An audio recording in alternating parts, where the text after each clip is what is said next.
Good evening, and you're very welcome to episode 22 of the fourth season of the LOIWomen's podcast here on finalwhistle.ie. And it is actually episode 100. I know we were kind of speculating a couple of weeks ago, Aaron, that we would be in and around that mark, but it is today, episode 100 of the show. It's been 4 long years putting up with a number of people, yourself for most of it. It has to be said. Thank you very much for the company. It's been great. But also, we've obviously had a few other people in the hot seat at various stages through those 4 years. Stephanie Roach, of course, kicked off the show with myself, and then Alana Canaan picked it up for most of season 2, or at least the first half of season 2, before yourself and myself have been ever present pretty much ever since. Maeve de Burka has filled in once or twice as well. Of course, we like having those former players, but tonight, unfortunately, for anyone who's tuning in, it's going to be the two of us that you're looking at. Aaron, welcome back. Do you feel as old as I feel 100 episodes in? Absolutely not, but thankfully I haven't been working as hard as you lately. I don't know about that. It has been quite busy, but of course, it has been fairly busy on the pitches up and down the country as well. Big games last weekend, some really impressive performances over the weekend, not least of all the 6 goals in Athlone town under the lights of TG Cahir, and a really good show and a good game. Sorry, even TG Cahir was Galway. Apologies. You're right. Athlone are on TV next week. But 3 or 4 late goals, an absolute belter of a free kick from Madison Gibson. Looked like it had given Athlone a point that they needed in that title race. Shamrock Rovers, through former Athlone town player Scarlett Hearn, decided otherwise. But then Maddie Gibson again popped up late on to seal it. A great game for or to seal the draw at least. Keeps Athlone town 3 points clear with the head-to-head advantage. It really is all to play for in Athlone Town Stadium against Bohemians. Kick off to that game at 7:35 on is that right? 7:35 on Saturday. They'll know what they have to do. A draw may be enough if Shells can't win earlier in the day, but lots to go. How's your week been? Let's start there. Did you get to see many games? Hasn't been too bad. I've seen bits of lots of them. Obviously got to Dalymount. Had plans to try to get down to Galway for the weekend, but other commitments didn't really allow it, so stayed in the capital and enjoyed seeing Wexford. I haven't really seen much of them this year live, and just showed the old fire still burns brightly within youth or within Wexford FC now, as they're now known. But listen, it was a great weekend. The late goals obviously add a bit of drama, add a bit of extra commotion. The news this week as well with managerial departures and stuff like that. It's the merry-go-round is starting already, I think, in terms of the league, and with the title race still open, it's great to see. I thought it'd be sealed up last weekend, and it wasn't to be, but it's nearly there, and it's still fingernails of your Shells fan, just with that glimmer of hope while it's still there. From an Athlone viewpoint, listen, you got to be happy. You got to still be happy. You have it in your own hands. The destiny's in your own, and listen, it makes it fun. Yeah, they get 2 bites of the cherry, of course. Beat Bows at the weekend or Galway the following weekend. A bit of a tougher task, potentially based on form. Bows themselves, a bit of a reversal at the hands of Wexford, as you mentioned. What a goal from Sarah McKevitt, though. What a way to kind of open your account in any game. A bit of a speculative effort, but she really just buried it from, 40, 50 yards? Almost. Does Sarah McKevitt ever score easy goals? No, I don't think so. I don't think she does. She's very good at it. Yeah, and when she struck that, you're just like, wow, keeper wasn't getting anywhere near it. Jane Merrin, she showed her prowess a little bit. I thought Jane was very good for Wexford in that game. For me, I still can't believe Shamrock Rovers let her go last year. She's turning out to be a top goalkeeper, but couldn't do anything about that. The funny thing about that game is, and I've sort of said this to you off here, it's like you see Bows go 1-0 up, and Wexford just like, Kylie, Rihanna, come on, let's go. Let's change the game. And then with Avi and Clancy in there in the middle, it was just nearly as if them changes happen and then Wexford really take over. But like it's a mad out. Football's a mad out game these days. But it was goalless for almost our mark. Like Sarah McKevitt opened the score on the 59th minute. Game ends 4-1. I think you would have got big money if you had said there's going to be 5 goals in this game coming up to that first strike out of nowhere. Yeah, but you got to look at it was 2-1 up, and it was 2-1 after 2-1 then after 77. And the last 2 goals came in the 93rd and the 94th and 95th minute. Where Bows sort of just cut apart a little bit. Clancy was just brilliant in the game. Ciara Ross's finish is a lovely low finish from the outside the box. I think when you get the likes of Aileen Clancy in form, she's pretty much up there with the likes of your Ella Malloys. I think a lot of people probably, I would say, went off her a little bit because she wasn't at her best for the last year or so. But then again, Wexford weren't either, and when Wexford are ticking, Avon's normally right thereabouts within the thick of things. Like I was really impressed with Wexford. I thought some of the younger kids as well were quite good for them. The one thing I will say is it's frustrating in a sense that some of their underage players, 17 players, couldn't play because they were away with Ireland playing a friendly. Liam McGrath's been quite good for them as well. Someone I was looking forward to seeing. Like they've got good talent, young talent coming through that side. We spoke last week about sort of do the older players have that 90 minutes in them, but when they can come off the bench and sort of deliver what they deliver, it was brilliant. But like even in terms of the game itself, like Bohs had multiple chances in the first half, just couldn't finish, and it's one of them that if you're a Bohs fan, you're probably extremely frustrated. You're going in nil all at half time, and then when Sarah scores that goal, you're sort of thinking, lovely, we're ahead. But this Bohs team, it's just one of them seasons where since that Shells game in the league, they haven't picked up a point since the Shells game. And like I think when we look back over the last couple of weeks, yes, they lost the Rovers in that game and they lost the Peamount. But I think it was just the nature of them too, the fact that they shipped 5 against Rovers when Rovers really weren't in great form. They then shipped 4 against Peamount and then shipped 4 again this week. Like it's 19. That's what 14 goals in 3 games. You can't really be doing that at this level, and you sort of got to look for Bohs. It's one that they'll have to take an awful lot of lessons from these last couple of weeks, but it just shows the class and the difference in class and experience in this league. You can't switch off for a minute. Let's talk about DLR for a minute, because DLR went down to Cork, picked up a solid win, 1-0 from the penalty spot. Keelan Dodd after a foul by former Cork City player, foul on former Cork City player Nadine Seward. DLR will be happy with that. They've had a decent kind of run over the last 6-7 weeks. I think they've picked up about 7 points that have seen them move away. I know when they went to Sligo a couple of weeks back, or maybe they hosted Sligo, I can't remember. They played Sligo, beat them 4-0, and down there. It had the opportunity to maybe be a chance for Sligo to pick up their season, get the first win, and get within a point, I think, at the time of DLR. Now, you spoke about managerial changes. That was, of course, announced maybe an hour or two before we came on air. Tommy Hewitt has moved on from the showgrounds, won't be in charge of Sligo Rovers going forward. Will be interesting to see who they can entice into the club. That's not going to be an easy role to fill. It's a big rebuilding job at Sligo. Some really good talent coming through in the underage. I know they've performed well at the interleague competitions, and they have a new junior league down there as well that's really beginning to show the talent that's available in the region. But Tommy struggled, and Tommy came with a good pedigree of building a club from scratch like Athlone. I think maybe there's an appreciation for the amount of work that Steve Feeney did to make them as competitive as they were under him, particularly in that first 6 months of the club. It's where do you go to from here for Sligo? And then we'll come back to okay. We'll come back to here now. From Sligo, it's difficult to know because, like I've said to you on this show a couple of times this year, maybe we didn't realise the job this year that was required in terms of Sligo, in terms of the build. Because at times last year, you look at some of the results and you probably thought, okay, they've been okay here, they haven't been great here. But like even when you look at in terms of this year for Sligo Rovers, granted they haven't won a game. Of the five draws they've drawn with Shamrock Rovers, Peamount, they've drawn with Bohemians, they've drawn with Treaty, they've drawn with Shelbourne. Like three of them teams, you would expect to be beating them every day of the week. That Treaty team this year, they expect probably all 5 of them would expect to be beating them. And I think a lot of credit has to go in them sort of things. Like they got to a cup semi-final, 2 good wins in the cup. I think the good win against Terran and the really, really good win against DLR. You sort of thought, like, even the last couple of weeks when they went to play DLR, that'd be the sort of change to get them sort of on that bit of momentum. But like even running Galway close where they lose 2-1, but then they go out, it's 4-0 against DLR, it's 4-0 against Shelbourne.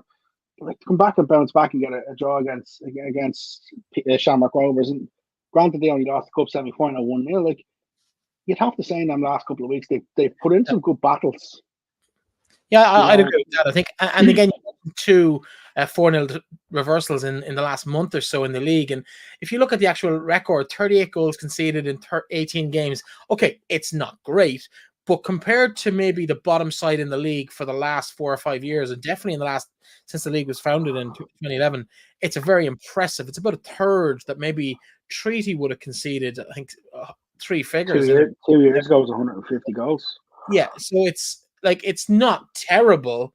It's not great, but it's not terrible. And I think I'd be worried about what direction Sligo are going to go. There isn't a huge tradition in recent seasons of elite players in the area, and I think that's a worry. We're going to talk a little bit about Roisin Malloy. She's nominated for a Player of the Month this week. She's a Sligo girl. She's in college and living in Athlone, playing with Athlone, doing very well down there.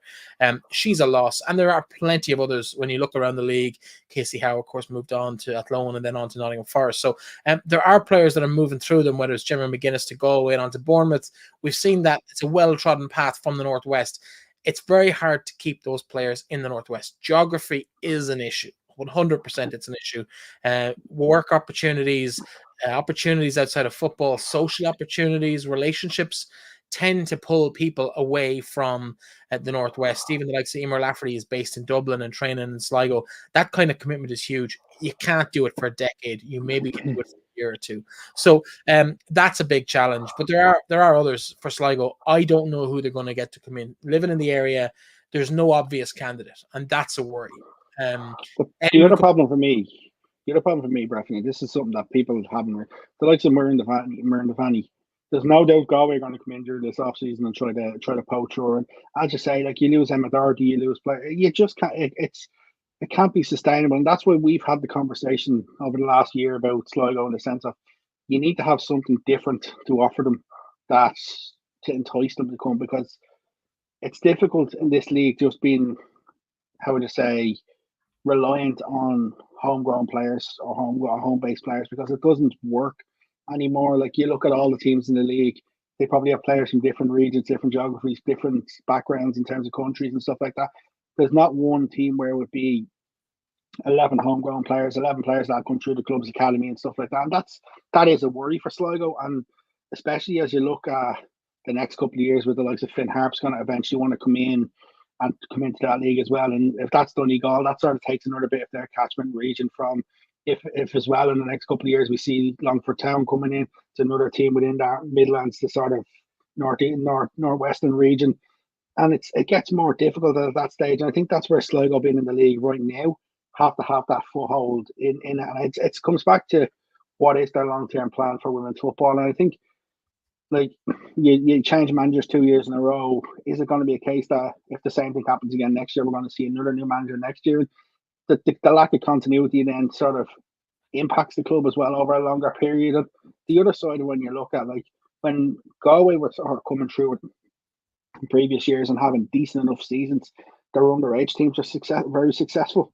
But we don't have many Sligo Rovers teams getting the underage finals on a regular basis and sort of. No, we do have, I think, the under 14 level, the Gaynor Cup this year. Sligo Leitrim won that, so there are talent. But that's a long time before you see them. You'd be surprised how quickly they come through. You look at that Sligo team now. I would have known most of them at under 17 or under 14, under 16 Sligo Leitrim when we were kind of involved myself back in the day. And they're the stalwarts now, the likes of Sarah Kieran and Kate Nugent and others. Like Muireann Devaney was on the lower end of the scale when we were setting up the club back in 2018. So she was at like 3 years eligibility at under 17 level, and she's now probably their main focal point in the center, other than maybe Emma Hansbury when she's available and when she's not injured in recent years. So, like, those young players come through very quickly. We've seen a lot of players. Another player who's left them who impressed in stages last season or the year before, but hasn't really featured in this season anyway, was Pixie O'Hara. She's gone to college in the States, and those kind of opportunities come up for girls and they take them and they go because just life opportunities. That's a problem for Sligo. It's just a big draw. Let's go back to DLR, because we will talk about the Sligo specific, because we want to talk about Waterford as well coming into the league and maybe looking at maybe where people will end up. Of course, we did speak at the start of the season heavily with some people who maybe just dropped out of the coaching pyramid at the moment. Alban Heisa springs to mind, was a Treaty last year, did a really good job in that first instance of solidifying what Treaty were. probably unlucky not to be involved with a team in the league this year, will be in the shake-up for some of those jobs, and actually might not be the worst shout for Sligo in terms of bringing players in. The travel was an issue to Limerick. Sligo's further. It might be a bigger problem for him. Yeah, brave man going to Sligo from Dublin on a regular basis. Like even when you just say before you even talk about the DLR, like the likes of Emer Lafferty, like that's some commitment to even just to go and play, to go back just to play. Like it's a what, 3.5 hour journey each way. On a good day, if you're coming from the city centre at certain times of the day, it could be 3.5, maybe even 4. Just to get out of the city is an hour at times. But once you get off the M50 and past Lucan, it's 2.5 hours. Well, 2.5. It's a long time even driving. But like that just shows that the dedication and the commitment. I think we see that a lot throughout this league.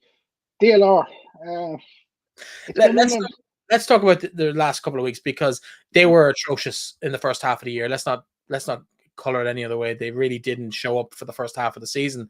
But in the last couple of weeks, they've got some really good results. They had that win against Sligo. Okay, they got beaten in the cup down there, but they'll be happy just to get those points on the board.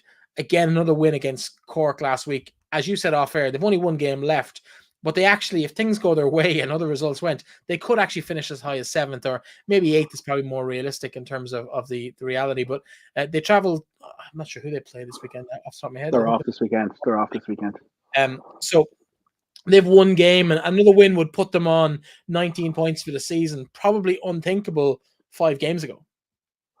Yeah, but the thing for me is I think we've spoke about this a little bit in the sense of players missing with other clubs. For the likes of DLR Waves, when the likes of Eamonn Deacy goes down, no different to say a Sligo Rovers in the first half of the season with Emma Doherty. When a club misses a player of that caliber, they can't really sustain it because of what they have at the club at the minute. And that's no disrespect to DLR in the sense that they've so many young players lacking experience, players who haven't played a lot of game time in this league. Like, it hasn't been an easy season for them. They've put in some decent performances. Some performances they put in, they haven't got what they probably deserved out of games. But then there's other performances where they've just shown the lack of inexperience, or they've shown where they've just been not necessarily cut apart, but they've been they've conceded massive goals and struggled in games. And I think that's one thing that probably Laura Heffernan will look upon this year so far. Like, it's been a massive learning curve. And I think really, if you look around May with the run they went on with the Avenir Sports Cup, the draw against Treaty, the draw against Peamount in the league, the win against Sligo, and then although they lost to Wexford in the league, they then drew at Bohs, and we sort of thought maybe they'd kick on a little bit from that. But then it's sort of games they went into where you expect them maybe to put in a performance or getting something, they haven't been able to. I do think the goalkeeping situation for DLR Waves has been a bit of a concern this season. I think even Eve Badan is probably, the level of Eve has probably dropped as well a little bit this year, and there's been times where they've had some games where performances in terms of goal probably have let them down a little bit. Likewise, in defence, like you look at the Galway game a couple of weeks ago, they could have been cut apart for even more than 4 goals than they were. And it's one of them seasons that I think DLR will take an awful lot from. They will definitely learn an awful lot from it. Like, the win against Sligo was a really good win, but then to go out and concede 4 the very next week. Granted, they only lost 1-0 to Shamrock Rovers, but even saying granted they only lost 1-0 to Shamrock Rovers, considering they've got decent results against Rovers lately, it's one of them that it's a season that's lacked a lot of consistency. And I think for DLR, like, the DLR were to win their last game, and they were against Bohs, and they were to finish, because you were saying about them potentially, is 7 too far from them. But if Bohs are beaten this weekend by Athlone, the goal difference will then drop a little bit. And then if DLR were to beat them next week, like, DLR realistically could finish ahead of Bohs, and then you'd be probably looking at it as it's a great season for DLR. I think the way I'd categorise it is it's been a season of massive learnings for them. I think that's probably the best way to put it. And I think if you ask Laura Heffernan, she'll know a lot of games where she'd like to change certain things in games, but it's been one of a lot of learnings for them. Yeah. For me, I'm surprised by maybe some of the teams that have just fallen off in the second half of the season. I think Bohs will be disappointed with the end of their year. Cork Treaty, they promised a lot early on, and they haven't really delivered anything consistent through the season. Although it's nice to see Treaty not near the bottom of the table from their point of view. It's not great for Sligo, who are down there, but for Treaty, they've really kicked on. And I think the full-time nature of Dominic Foley's role and that maybe the added experience that's come in through that squad. We have seen some strange things down there, though, in terms of they did announce the signing of a New Zealand or Australian goalkeeper with I think 1 or 2 international. So I think she's around the squad. I've seen pictures on social media of players where she's been around the squad. So I don't know. I know she was injured, so I don't know what the exact nature of that is. But there's one positive that I'm looking at Treaty right now, Breifne. And yes, they've won 5 games is a massive positive this year for them. But it's the fact that if you look at their goal difference this year, it's scored 21, conceded 27. When have we ever seen a Treaty United team that have been -6 goals in the league after 18 games? I think that a lot of credit is deserved defensively, and like a lot of games that they've lost, they've never been beaten out the park, and I think that's something that they have to be very proud of in the sense of what they've done. Yes, the results haven't really gone their way. They've had some injuries at horrible times. I also think of the red card in the game against Galway when the game is there and there bouncing the balance and you get a red card laid on. Like if you look at their losses, yes, they lost 4-1 to Galway, 4-2 to Shells, 3-0 to Athlone, but they're still beating the likes of your Corks, Sligos. The loss to Bows is probably one that now you look at the way Bows have fallen off thinking that was a poor loss. But other than that, their main losses are coming against the likes of the teams who are above them and who are sort of performing at a higher level. And I think Treaty have definitely come on an awful lot this year. And I think a lot depends with Treaty in terms of how many of the players that they have that have performed well this year can they keep. And for me, realistically, Amber Uliak has to be kept on. I think a goalkeeper like that she's been brilliant for them. Young Katie Lawley up top has been superb. Really enjoyed watching her play. Like I think overall, I think they've had a good season compared to where they've had in recent years. And the interesting question you'd have to ask of Treaty, and they'll never tell us this: what expectation did they actually set on the season in terms of the way things were going? Like, did they set an expectation of a certain thing? And like for me, in mid-table, if they were to win one of their last 2 games, which are difficult against Peamount, against Galway and Peamount, like that'll be finishing on a high. But 17 points is better than what they've had in recent years. Well, I think to be in the tussle for 7th place at this stage of the season with 2 games left is not a bad trick. I know you wanted to talk a bit about that race. You call it race for the bottom. I know it's probably maybe second last place. Who can avoid it? At the moment, DLR are in that spot. Let's just bring up the league table very quickly so we can have a little look at what it looks like at the moment.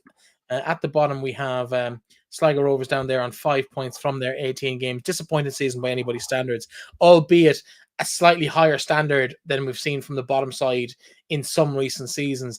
DLR Waves, 16 points with 1 game left, but it is against Bohemians. Bohemians have a tough game in Athlone this weekend, so realistically, a DLR win in that game could potentially see them leapfrog Bows and or Cork and Treaty as well, given their run-ins. 7th place is not beyond the realms of possibility for DLR there, and they're kind of that middle. I call them tier 3 within the league, and then the next 3 sides, Wexford, Peas, and Shamrock Rovers, have been kind of battling for that 4th place spot for the last couple of weeks. Galway fallen off in the top spot, but Athlone and Shells will do battle. Technically, though, bear in mind, if Athlone were to be beaten by Bows this weekend, Galway pick up a win, and Shells were supposed to, well, if they were to lose from Galway point of view, it would be fantastic because it would leave the 3 of them going into the last day with Galway playing Athlone. Shells could sneak through and lift it all if everything went well for them. But at the moment, it looks like it's going to be Athlone's to lose over the next 2 weekends. But Bows could have a big say in that as well. But yeah, so we're kind of seeing, well, 3 and 1, three mini leagues, the top 3, the next 3, that 4 teams, and then unfortunately for Sligo, they've been cut adrift a little bit this year. But we've always kind of had that in the league, and we've seen teams maybe DLR competing in the top end, then in the middle group, and now they're in the bottom side. Let's talk specifically about that middle 3 teams, Wexford, Peamount, Shamrock Rovers. it's really only last weekend we saw a gap emerge between them. Wexford with that come from behind victory. Peamount unlucky not to beat Sligo, I suppose, in some respects, but Sligo there in the draw 1-1. You got to respect that. Shamrock Rovers in control for most of that game in Athlone, but just couldn't hold on. Wins there or draws there for Peas and Shamrock Rovers. Will those managers, will James Callahan and Colley be disappointed not to have picked up 3 points from those winning positions late on? So, which one do you want to go with first? I think we'll go with James. Yeah, James. Let's talk about Peamount and James O'Callaghan's thoughts after that game. I said to you last week when we were here that it all depended what Peamount got off the bus. And for a long period, you thought it was the Peamount who were just going to see it out, get another win, happy days, away they go. Like the goal they scored is one that they'll be happy with. Sligo won't want to see again. The one they can see that they won't want to see again, considering the defending. I think for James O'Callaghan, it's been a really difficult season and interesting today. I don't know if you've seen what Peamount posted on social media earlier on today. You probably haven't by the sounds. So they're posting advertising for the Shelbourne game at the weekend. Okay. The talk is Sligo could be back in contention. Hasn't kicked the football since the opening day of the season. Footballer of the year last year, like you cannot miss a player of that caliber. For Peamount, it's just been one of them seasons that it's been so hit and miss. Like you look at their last 6 games, they've only one win in the last 6. And when you look at the teams they've played DLR, Wexford, Galway, Shamrock Rovers, Bows, and Sligo. Realistically, the DLR ways of old would have had 4, maybe 5 wins and a draw out of that. Whereas this year it's been that hit and miss for them that they've been good one week, the next week they haven't been great. And I think that's probably something that they'll do a lot of soul searching in terms of they came close in the Champions League to get into the next round. And the question you'd have to ask when it comes to Peamount is what's next? Because you've actually touched on something I was going to ask you about, because we talked at the start of last season when Shamrock Rovers came into the league and they took a few players from PRL Park and it looked like maybe there might be more following them out the door. That exodus didn't happen, but we talked about the fact that we couldn't see much of a future for a club in that geographic region up against the history and tradition of Shamrock Rovers. We talked about that at length on the show with guests, with both clubs, in fact, as well at the time. Are we starting to see the fruit of that a season later than we expected to see it? Or is that fair? I don't know if it's that as such, but there's definitely been a turning point, because you look at this off season, a lot of clubs have strengthened, where Shamrock or Peamount haven't necessarily been able to strengthen compared to other clubs. Not a bad addition, to be fair. But that would have been during the summer, whereas at the start of the season they weren't, and they were sort of in the space that they had a lot of the same players. They brought in 1 or 2. Eric Burke didn't play very much to them, and then you sort of look at other clubs. Like you look at the start of the season, Shelbourne bringing the likes of Rowan McLaughlin, Ava O'Mahony. You're looking at others, and you start thinking, okay, what are you going to do to strengthen? Because there was no doubt that Peamount last year, a lot of that was fueled on everybody saying we're done, everybody saying we're gone, we're not coming back, we're not going to be able to do this again. And they had a right hump, and they were dead right to have a right hump. And everybody talked about that they're written off, Shamrock Rovers this, Shamrock Rovers that. You say everybody, Aaron, but to be fair, it was us and probably you primarily who wrote them off. I don't mind. But like the thing is, and when you look at that, like the one thing we've talked about this year is where is that next great young player in Peamount coming from? Like we've seen the Alan Dolans, we've seen the Freya Healy's, we've seen the Jess Fitzgerald, who are now core parts of that team. Where is the next one coming from within the Peamount Academy? I think you looked at it and showed a stat earlier in the season, and you'd shown their underage teams weren't really picking up many results. No. And to me, it was always going to be a case of where is that next player going to come? Because there's no doubt we've talked about Kylie Murphy, we've talked about Nicholas Sinnott at Wexford. The other question you've got to ask for the likes of Niamh Burke, Karen Duggan, how much more can they do? How much more? How many years have they got left in them? Like, listen, Karen is still a top player, but how many more years has she got left in her? Who's the next young star? Let's for a second. You mentioned the underage teams. Let's take a look at their results so far this year. Like Peamount, they're in Tier 2 first of all, and they're in the bottom spot in Tier 2, which is as low as you can get in the women's under-19 division. In terms of Tier 2 South and under-17, they do have an impressive side at that level. Bear in mind, it is the second tier, but they are unbeaten at that level against some sides, including the likes of DLR, who are in there. St. Pat's in there would be a decent the side. problem for Peamount at this level is that Peamount are forced to use many of these players within the first team because to filter in and help with the first team squad. Whereas you can see with the likes of other clubs is if these sort of players, they're not having to start week in, week out for the first team, they can go and play underage football, they can go and learn. And it's not a disrespect to Peamount, it's just because it's a smaller club and in the sense of location and player pool, it's more difficult for them to do it. So the question is it's not a case of we want to see Peamount out, we want to see just League of Ireland clubs. I'm curious to see what are Peamount going to do to sort of change that cog and get them, because there's no doubt there's a lot of work that's needed in Peamount this off season. Another question about Peamount and maybe where the flow of players come from. We talked about how that kind of doesn't exist anymore, where it's an academy straight through the first team all within the one club. But you look at that Peamount squad and the players that have played for them in recent years, like Karen Duggan's from Kilkenny, Dervla Byrne is from Leitrim. I know they've had a scatter of Galway players, including Heather Payne over the years. Chloe Maloney is who'd say? Lisa Casserly also was from Galway, who played with them. Yeah, you've got Lucy McCartan, Westmeath. Like they have probably half their squad or close to half their squad traveling over an hour, if not two, to get to training and to get to, albeit most of them kind of live in Dublin, but that's their kind of hinterland is outside of Dublin for a large portion of their squad.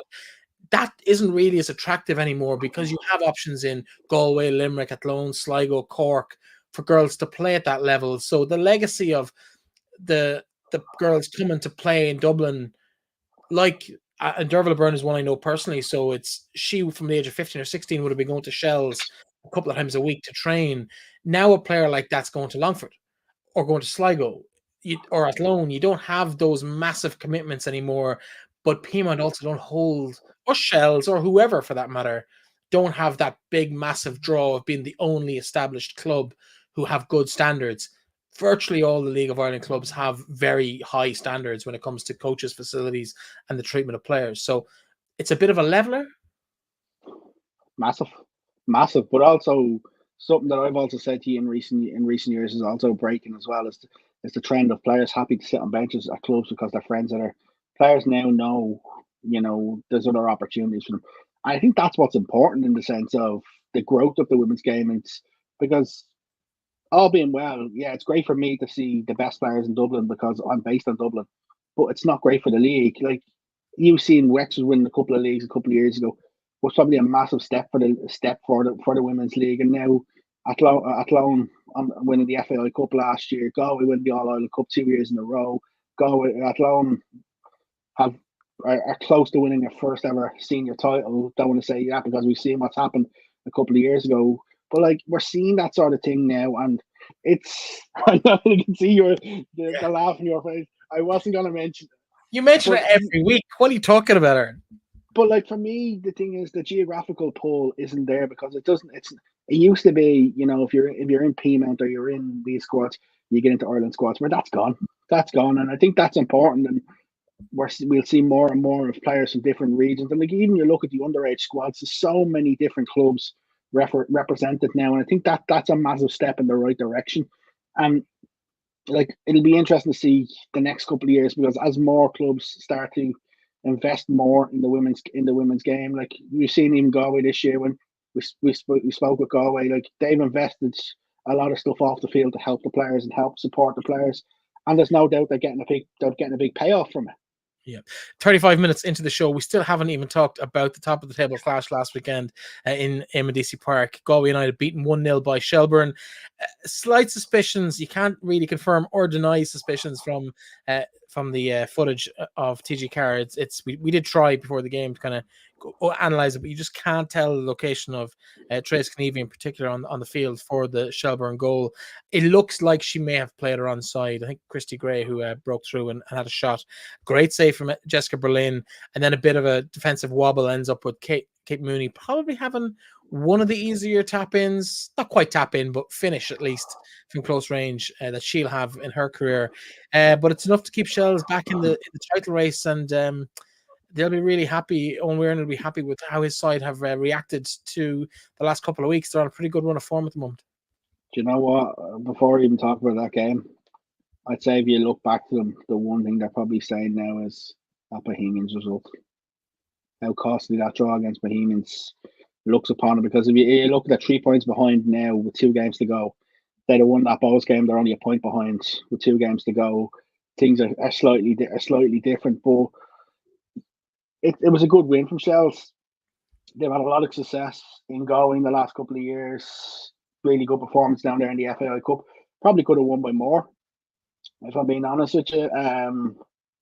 Galway are always going to make it difficult for them.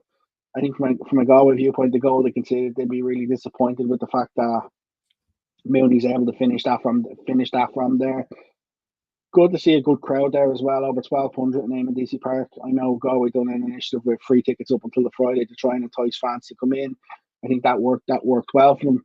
But from a Galway viewpoint, listen, it's difficult. It's always difficult when you lose that sort of game. That sort of nearly puts you out of a title race. But take away that result, that's their first defeat in quite a while in the league, and like it's been a really, really, really strong year for Galway. The last defeat in the league was the 6th of July when they lost surprisingly to Bows at home. Like the last 6 games, apart from that result, the last 5 games apart from that result, they'd had 5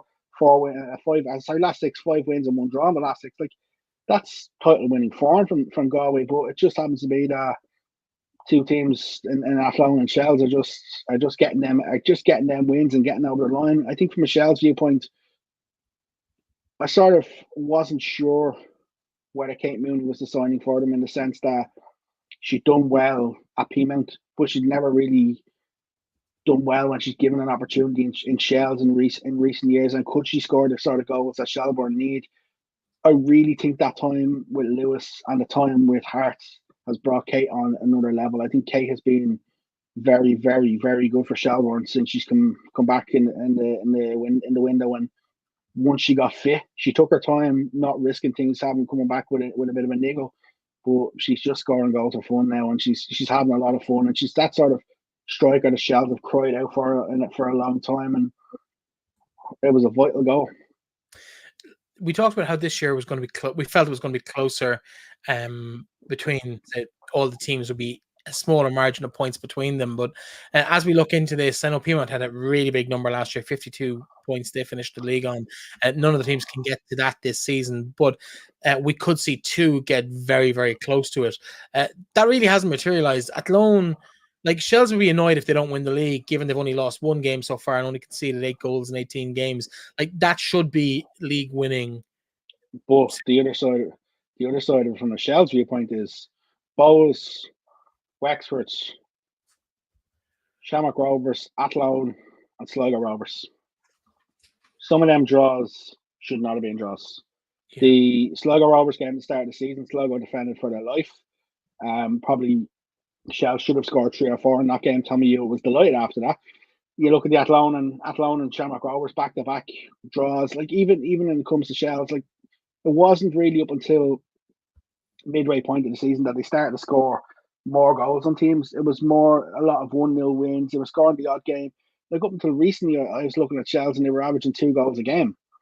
Like now, it's only lately they've started to put more and more past teams. And I think if they'd had Kate Mooney from the start of the season, I don't think they'd have them draws at the start of the season. But I think from a Shells point of view, I think the draws are what's killed them, and losing one, that's what probably will make it more disappointing if they don't win the league. But it's going to be really difficult for them to win it, for the simple fact that Athlone only need 1 win. This weekend, Shells host Peamount. At this stage of the season, in previous years, this would have been a title decider. Not so for both sides, at least this weekend. Can Peamount upset the apple cart? Would it be a nice little cherry on the top of the season if they were managed to knock Shells out of the title contention with a draw even, and this could be enough to do that? Well, a draw pretty much nearly does do it for them. The draw does do it at that stage, really, because it puts it to well, actually, no. Won't pick up a point. They win the league. To be honest with you, there'll be no love lost in this sort of game. There'll be absolutely no love lost in this sort of game. And you can even see by some of the photos that Peamount have posted this week, from previous victories. Peamount have gone there before where they've been in not great form and they've got results. So I wouldn't write it off. Yeah. That's what I'll say to you. I wouldn't write it off, but I think if Shell should be professional enough to get the job done, but I wouldn't write it off if Peamounts show up with a... If you're James O'Callaghan, do you include it in your team talk? Is that your motivation for the game? Stop them winning the league? Oh, absolutely. Absolutely. Absolutely. You've had many battles with Shells over the years. Why would you wouldn't want to see your rivals win the league? Absolutely. Yeah, or even being back in contention for it. A couple of other big games, of course, this weekend as well. We're full round of games. Cork hosts Sligo. It's a big game. Manages the Sligo, of course. Be interesting to see who's in the dugout for them. I suspect it might be Conor O'Grady. He has stepped in similar capacities before with Castlebar as well, and he is the youth head of the academy there. But they oversee the women's football in the club as well, and he'd know the girls. Can you see Sligo getting? It's realistically their best chance of a draw or of a win this season. They haven't got one so far in the league. Can they pick up the points against Cork City? If you'd asked me this question yesterday, I said they'd go into this game probably on a real high chance of getting a win. How did they react to Tommy Hewitt leaving? That's the big question. It's a long way to go for a game where you're struggling for wins. Are they capable of getting a win? Yes, because I think the wheels have come off Cork. But I think from a Sligo viewpoint, I think it all depends what Sligo Rovers step out onto that field. Let's talk about the wheels coming off in Cork a little bit, because it's been all over social media for the last maybe week to 10 days. A couple of players, we won't name names, but anyone who's in the know knows what's going on in terms of what players have put on social media. 2 players have left the club in recent weeks, and they've been fairly vocal. At least one of them has been fairly vocal. Yeah, has been fairly vocal about not being happy with the way her time at the club happened, for want of a better word. And there's some direct criticism there of the manager as she's gone out the gate. Never a good look for anybody in any situation. I'm not gonna throw knives at either side here. Yeah. The one thing that I will say on this situation for me is I would like to see Cork City invite the player in, have a chat with the player, understand the player side of things, to understand why they're not happy, and sort of try and not necessarily bury the hatchet, but try and reach a thing that if there's anything that they need to do or anything they need to go by, that they do. It's never a good look. And the timing of it probably from a Cork City viewpoint wasn't great when they'd announced the fundraiser that they were doing, and a new contract for the manager. Yeah, it's hard to know exactly the ins and outs of what exactly has gone on. I've spoke to a couple of people within Cork, and just to get an understanding, and there's mixed stories coming back in terms of things. But I just think from a Cork City viewpoint, with the fact that we've had a second player just announced that they'd left the club, I'd like to see Cork just maybe even come out and just acknowledge to the player, hey, let's have a chat, let's sort this out, and because it doesn't look good for the club, it doesn't look good for the women's section of the club, and the other side of it is the performances haven't been great on the field lately either. They're on a bit of a slippery slope at the minute. And if they were to finish with a defeat this weekend and other results go their way, there's a possibility that they could even drop down as far as 10th place. And considering Cork have had one of their best seasons in a long time, that'd be a bit of a kick in the teeth for the squad. And it'll be one to watch with close eyes to see what way the club sort of approach this situation. But it's never nice, and I just hope that the club give the player an opportunity just to air their grievance and understand what they're unhappy about, and so then the club can go about making sure that there's no other issues or anything like that. But it's never nice, and it's always difficult in that situation. Yeah, no. When I said it's never a nice situation, I was talking about the environment and the kind of just don't burn bridges. You never know when you might want to go back there. Things change. Some people stay, some people don't. Come here, I'll give you a now. We've seen players nearly burn bridges by kissing other clubs' badges and then going back to them when they score against their rivals. I won't name the player who's done it, but the player will know who I'm talking about. They're listening. Yeah, absolutely. In terms of the other games of the weekend, so what are we saying? Cork, Sligo, you reckon a home result, draw or win for No, Cork? I think if Sligo performed the way they performed against Shamrock Rovers and Peamount, I would fancy Sligo to win it. But it's a big if with Tommy Hewitt out of the go. Absolutely. Other games, of course, happening. We'll get to the kind of the big game in terms of where the league might end up. Athlone Town hosting Bohemians live on TG Cahir. But before that, there's a couple of other games just beforehand. Galway United, they make the journey down the west coast to Treaty United. It's very hard to see anything other than a Galway United win here, which of course does mean that it's going to keep that pressure on Athlone Town that they just can't afford to slip up. I think Treaty will be competitive for 60 minutes and then Galway will sort of come clear in the end and probably win by a goal or two. But I think for Galway, it's always in the prize. They must win, as you say. Even if the league is decided this weekend, I think from a Galway viewpoint, if they could finish with 2 wins, that'd be still massive for them. Yeah, absolutely. Wexford, they host Shamrock Rovers. Rovers have been in fairly decent form in the last few weeks. They've seen some impressive results, and I don't think it's a direct association, but since they brought back in that little bit of experience, Steph Roach has kind of been playing that second striker for them, and I can see by your face you're kind of going, he's off on his thing again. No, I'm gonna back you up on that. Experience and creativity maybe, and just a little bit of cuteness from a decade of experience at this level or higher, of just seeing things maybe before they happen and reading the game. And another goal for Anya O'Gorman at the weekend means that she's back in the hunt as well in terms of keeping that top scorers chart ticking over. She's always there. If you look at the last 6 games, who was the 2 most informed teams in the league in the last 6 games? Oh God, I don't have it to hand, but I would imagine. I have it. And Shamrock Rovers. Athlone and Shamrock Rovers. Athlone have 4 wins over the last 5. Shamrock Rovers have 3 wins, 2 draws. I think for me, Athlone needed that. Shamrock Rovers needed that result last weekend more, because Shamrock Rovers needed to sort of turn around and say, okay, we can do this. We could sort of put in that performance. And I think when you look back at that goal, we get the Athlone game. For me, the big things from Shamrock Rovers' viewpoint is when they got equalised. They went and they sort of, it's like a couple of years ago when the men in Shamrock Rovers would concede a goal, they go and score quickly. Yeah, that sort of thing. And I think that was important for Shamrock Rovers. And I think if Rovers can win this game, they'll be a point behind Wexford going into the last day of the season. If Peamount lose the Shells, it'll be really close with Wexford then having Sligo away, which could be anything on the last day of the season. Like there's still a chance that Shamrock Rovers could finish 4th place. I like the look of Wexford in the second half against Bohs. I thought first half they were very, very lax in terms of performance, but in the second half when they went the goal down and they made the subs, I think the subs really helped them. And I think it'll either be a close game or it'll end up something like 3-3.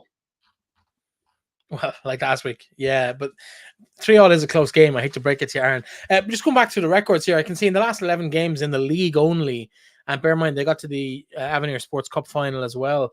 They've only been beaten, I think, 3 times since 9th of May or something. Twice to Galway, once to Athlone. So it hasn't been a terrible season by Shamrock Rovers. The start was atrocious, but first 8 was atrocious. Yeah, but since then they've probably been like second best team in the league all year. They've dropped a couple of points. They'll be disappointed not to have beaten Sligo a couple of weeks ago. But I think in reality, you look at that, have they done enough to see a justification for keeping the current regime in place at Shamrock Rovers into next season? Because I think if you'd asked me 6 months ago, I would say there's not a hope that Collie O'Neill will be in the dugout in Tala next season. No disrespect. Realistic chance. No disrespect to Collie, but we were nearly having conversations separate where I was nearly saying, is Collie going to be gone this week? Is Collie going to be? And that was the question I was asking. Yeah. And like for me, I think a lot of credit has to be given to himself and the players, because there's no doubt even the FAI Cup defeat the Shells stunned them. But like if they could have turned back the clocks and sort of started the season in May the way they finished it, they'd have to be really happy where they are. And like the problem with Shamrock Rovers is if this Shamrock Rovers team had been the team that started last year in the league and sort of built upon again, I think that they'd definitely be further down the line in terms of points. I don't think it's necessarily a thing that Shamrock Rovers need major changes. They need a couple of additions, there's no doubt about it. They need a few players in midfield. They probably not necessarily up front. They don't necessarily need another one, maybe two in defence. But like, I would like to see Shamrock Rovers not make wholesale changes. I think if Shamrock Rovers make wholesale changes, they're back to square one. And I think the fact that they had so many out the door last year as well, and the changes they had in the off season didn't really help. It didn't help where they needed to be. But I'd like to see Shamrock Rovers have a little bit more consistency of maybe if they're going to lose a couple of players, bringing in a couple, but no wholesale changes and keep the majority. The one thing I will say, I was impressed. So before, just to cut across you, but I was exceptionally impressed with Maria Reynolds at the weekend. I watched a good bit of the second half. I was literally about. Yeah, and I didn't know you were going there, but we've talked about some of the younger players. Leo Leary, Joy Ralph have been impressive to me. I listen. I know Anya and Steph of old. We go back 15 or 20 years. I think they still have a huge amount to give at this level, albeit maybe not for 90 minutes. But Maria Reynolds, I had known the name. I'd been aware she was around. I'd seen her bits and pieces, but she was immense the other day against Athlone. If Maria Reynolds had been fit last year and fit to the ability that she is this year, I'm not 100% sure that she'd still be with Shamrock Rovers. Which is, I think she has taken massive leaps and massive bounds this year, and I think next year she's going to take another 4 or 5 steps on. She's a smashing young footballer. Even when she was playing underage for Ireland, you could see the ability she's had. Like everybody talks about the Aoife Kellys, the Leo Learys, the Shamrock Rovers, the Joy Ralphs. But I think now people have to start talking about Maria Reynolds, because I think Reynolds could be the best of that crop. Wow, that's a big statement. There's also, don't forget, a couple of other girls that we haven't mentioned. Katie O'Reilly, I think, is in there as well, and a few others. Kelly. Yeah, there's a really good crop, but I think you're probably right in terms of the standard that's there. Next year they're 12 months older than they were this year. I wouldn't include the likes of Katie O'Reilly and Ella Kelly in them sort of conversations. And I think what Colley's done this year with them players has been right, in the sense that Katie O'Reilly started a couple of games, Ella Kelly's been sprung in a little bit. There's no point in throwing them to the wolves when certain things aren't going well. You ease them in, you play them, you give them opportunities when you feel is right. And I think they'll take a massive step on this year for them. Another player who's left Shamrock Rovers, who's gone to DLR in Shannon Cody, I think she's someone as well who in the next 18 months is going to take a step on, having come through that Rovers underage. Like, I think Rovers have definitely shown they can bring these sort of players on, but it's like you said there a minute ago.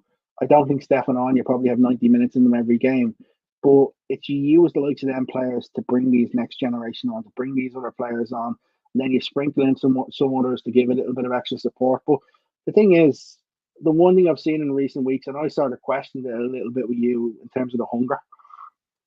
I don't think the hunger from Zambra's gone anywhere. No, I think she's as hungry. I think she's as hungry as ever, and will continue to go as long as the body lets her go. Yeah, she'll play into her 40s if she's able. A question, and it's not Shamrock Rovers specific, but it's a trend I've noticed in recent weeks across the league, and you touched on at the top of the show, speaking about DLR and the situation in goal. There's a couple of clubs that might start looking, as we get to the end of the season, about options in the number one position, because let's say last weekend's highlights don't make great viewing in virtually every game for at least one, if not both, of the goalkeepers. It wasn't a goalkeepers weekend, that's for sure. Some of the goals were impressive, but really you kind of question maybe some of the goalkeeping for some of them as well. Without getting into specific names, we don't want to drag people. I'm going to mention it. I'm going to mention the name because I mentioned the other day. I will be shocked if Maeve Williams is at Wexford next year. She is a prime candidate to go to Waterford. And I wouldn't be surprised if she's the sort of person with the personality that she has, if she was to go to Waterford and captain Waterford next year.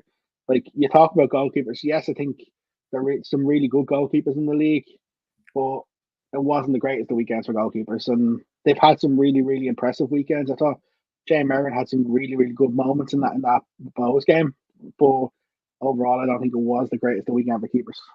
Jessica Berlin made a really good save in the build-up to the Kate Mooney's goal against Shells that was impressive. Full length dive to a right hand side, pushed it out, but probably just not quite far enough, and then just Therese Knievy just got caught flat footed, turned, tapped the ball back to Kate Mooney.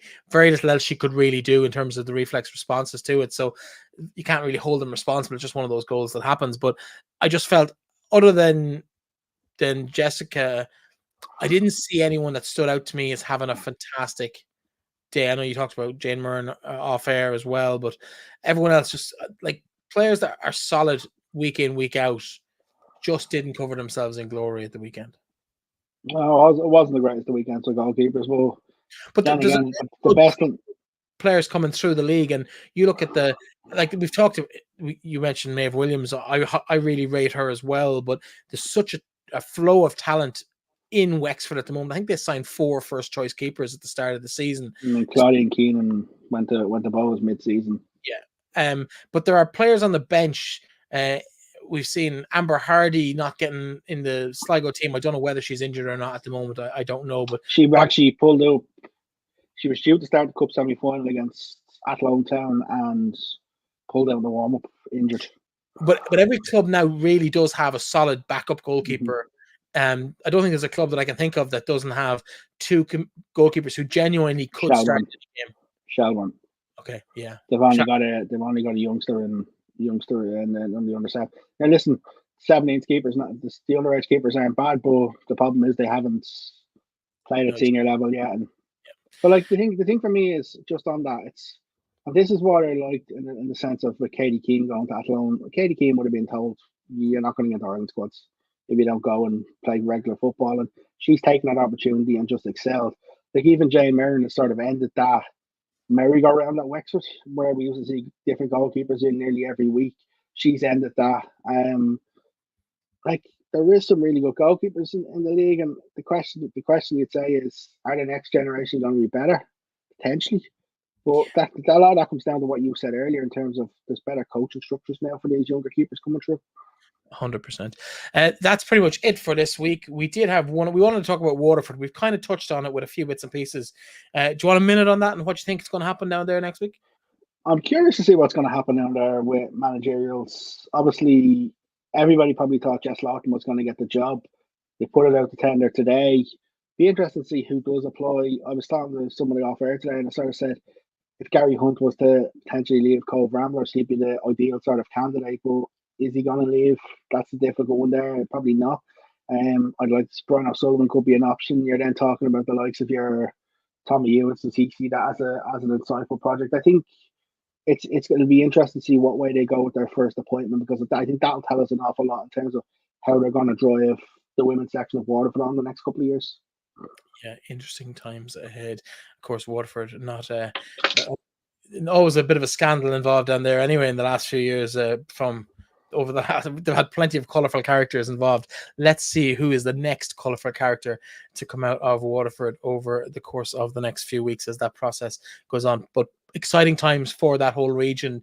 They're going to kind of fill that geographical gap between Wexford and Cork, and good to see another team coming into the league.